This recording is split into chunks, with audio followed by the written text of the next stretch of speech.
ai colleghi ed amici delle altre organizzazioni. Perché in un freddo mattino di febbraio avete deciso che un'organizzazione sindacale deve sancire il blocco dei contratti, il blocco della contrattazione, che c'ha ragione un ministro che pensa di tagliare le risorse della contrattazione e c'ha ragione anche un altro ministro che ha deciso che bisognava fare il taglio lineare del 50% dei lavoratori precari della pubblica amministrazione? Perché un sindacato deve firmare una cosa così? Che non c'era bisogno, purtroppo non c'era bisogno, era già deciso dalla manovra finanziaria di luglio. Che rapporto c'è con il lavoro, i lavoratori e i problemi della pubblica amministrazione e l'accordo separato che hanno fatto a febbraio a Palazzo Chigi? Se non l'idea che tu non ti fidi più di quei lavoratori e della loro capacità, loro sì con la contrattazione, di riformare la pubblica amministrazione e di dare una risposta ai cittadini. Non si può continuare a pensare, come qualche organizzazione fa, che in fondo in questa stagione non c'è niente da fare, perché vuol dire rassegnarsi, perché dare un messaggio ai lavoratori e alle lavoratrici che è un messaggio ingiusto, perché vuol dire a tutte le persone in difficoltà, a chi nella crisi è diventato un po' più povero, a chi nella crisi non ha risposta, dirgli rassegniamoci, aspettiamo un'altra stagione. Ma se noi ci rassegnassimo e aspettassimo un'altra stagione, quella stagione ci vedrà più poveri, più divisi, più in difficoltà, perché nessuno si sarà occupato di salvare il lavoro, di salvare le condizioni. E allora noi saremo il 25 marzo in tutte le piazze con i lavoratori della funzione pubblica, della scuola, dell'università, della ricerca. La Confederazione sarà con loro nello sciopero generale, perché anche lì vorremmo dire a Cisle e Will, ma perché non abbiamo invece chiesto che si votino insieme le RSU e gli si dia la conferma che anche quei lavoratori hanno diritto ad eleggere i loro rappresentanti? Ed ancora, se è vero, ed è vero che abbiamo poche risorse, ma perché quelle risorse invece di lasciarle in mano al Ministro dell'Economia non le abbiamo dedicate a dire che i precari non andavano tagliati e che c'era una risposta almeno a quei lavoratori?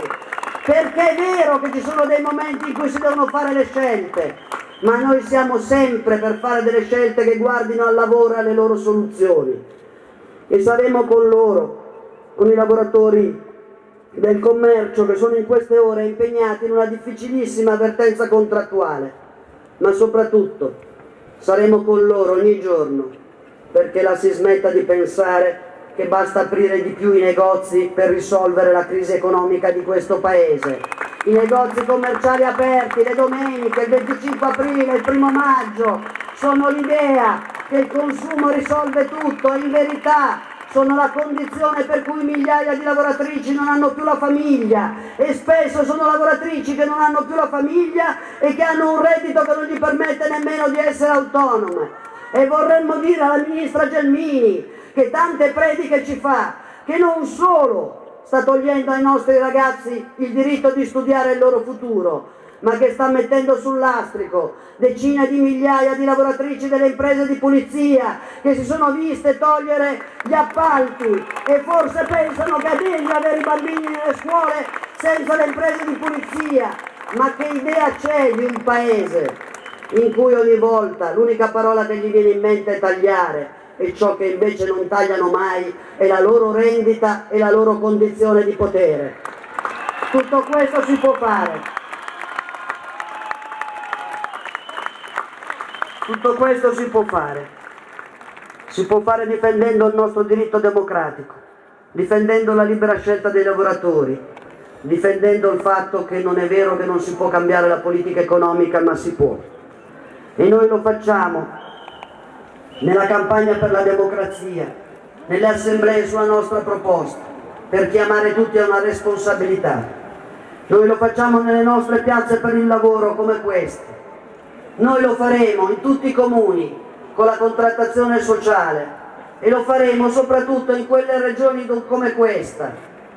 dove si parla di Roma ladrona e a Roma si decide che i comuni non abbiano più le risorse, perché vorremmo che la si smettesse di raccontare ai cittadini di due paesi diversi, quando in verità il paese è uno solo e qualcuno,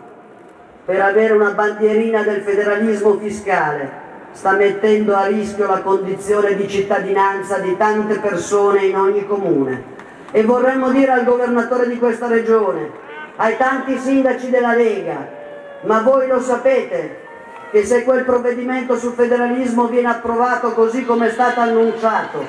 dovrete dire ai vostri cittadini, ai lavoratori dipendenti e ai pensionati, che loro sono i migliori contribuenti di questo paese perché non sono evasori, che loro dovranno pagare di nuovo le addizionali e la nuova tassa sui comuni e che se poi vorranno dei servizi dovranno pagarli di più perché sono gli unici contribuenti che non evadono. E questa è la politica che avete promesso quando avete raccontato che i soldi rimanevano qua, perché l'idea di fondo che è sbagliata. Noi non possiamo essere il paese in cui uno dice ciò che è mio me lo tengo qui e poi continuo a pagare su questo, perché noi non abbiamo mai pensato che il federalismo fosse la guerra degli uni contro gli altri, ma abbiamo pensato esattamente all'opposto della Lega e della maggioranza di questo governo, che il federalismo fosse il modo per far ripartire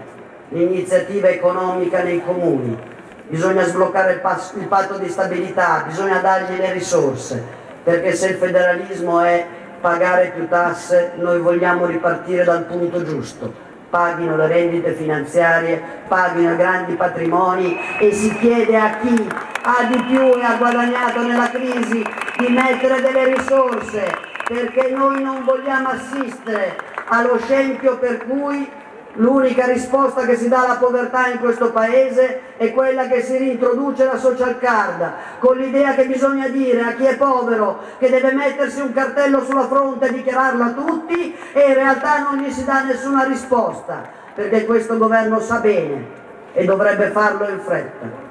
che ci sono centinaia di migliaia di pensionati che non ce la fanno più, perché le risorse e le pensioni che hanno si impoveriscono ogni anno, e a quelle persone non si può chiedergli di diventare diversi dagli altri, bisogna dargli l'aumento delle pensioni e la 14ª perché possano vivere civilmente come tutti noi, e che farlo non è vero come qualcuno ci racconta che è contro i giovani, perché un paese che non ce la fa, dei nonni e dei genitori che non ce la fanno ad aiutare i loro figli, non sono contro i giovani, ma sono in realtà coloro che oggi permettono a quei giovani, nonostante tutto, di continuare a studiare e di provare a entrare nel mondo del lavoro. E noi lo sappiamo e non siamo disposti a farci dire che invece difendere le condizioni delle pensioni vuol dire dare addosso ai giovani e al loro futuro, perché come la Ministra non ha capito in tante occasioni e in tante dichiarazioni che ha fatto, non sono le famiglie divise, è il governo che divide questo Paese e le sue sorti. Ed è la ragione per cui noi abbiamo visto, vediamo, un vento che cresce. Abbiamo ascoltato quella piazza del 13 febbraio, dove una parola sola c'era, dignità, perché la risposta che bisogna dare a questo governo è che noi la nostra dignità non ci rinunciamo e la consideriamo uno straordinario valore. Abbiamo sentito su quelle piazze che non c'è un futuro per questo Paese se non c'è un riconoscimento della dignità delle donne. Torneremo in tutte le piazze l'8 marzo, perché è un Presidente del Consiglio che pensa di essere spiritoso e non lo è, e dice che lui ha grande attenzione alle donne. Vorremmo dirgli, se è vero, fai una sola cosa subito: ripristina quella legge sulle dimissioni in bianco che hai cancellato come primo atto del tuo governo e che ha significato per tante lavoratrici non avere più la prospettiva del lavoro e non poter più decidere della maternità. Non usare parole, fai dei fatti che riconoscano le donne nella loro dignità di cittadine, perché noi non siamo a disposizione di nessuno e tantomeno del Presidente del Consiglio. E noi non ci rassegniamo, noi non lo consideriamo un padrone, noi non ci considereremo mai sudditi, e noi sappiamo bene che cambia il vento anche nel Paese, e proprio per quello saremo nelle piazze in cui si difende la Costituzione dalle manomissioni che si vogliono fare, con tutte le crisi e le vertenze. Saremo nelle piazze degli scioperi delle nostre categorie, saremo nelle piazze delle marce sul lavoro e vogliamo continuare a far crescere questo clima, questa giusta indignazione, questa necessità di cambiare. E il culmine di questo programma di iniziative sarà nello sciopero generale, che sarà un atto di responsabilità della CGIL, perché noi non facciamo lo sciopero, come qualcuno dice, perché siamo quelli del no. Noi facciamo lo sciopero perché siamo l'organizzazione che sa che se questo Paese non cambia le politiche verremo travolti dal degrado e dal declino, e siccome noi non ci rassegniamo e vogliamo bene a quel Paese, la CGIL ci sarà e continuerà a dire si può, perché si può cambiare e vogliamo cambiare. Viva il lavoro, viva la CGIL!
Y ahora el pueblo que se alza en la lucha con voz de gigante gritando adelante.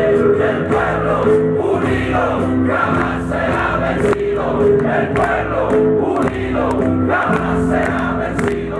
La patria está formando la unidad. De norte a sur se movilizará.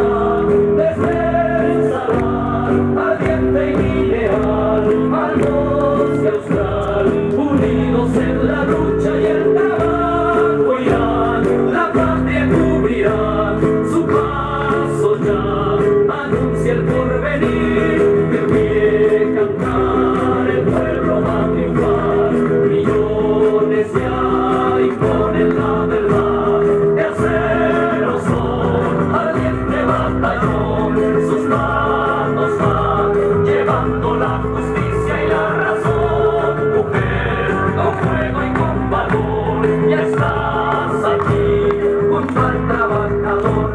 Y ahora el pueblo que se alza en la lucha con voz de gigante gritando adelante. El pueblo unido jamás será vencido. El pueblo unido jamás será vencido. El pueblo unido jamás será vencido. El pueblo unido jamás será vencido.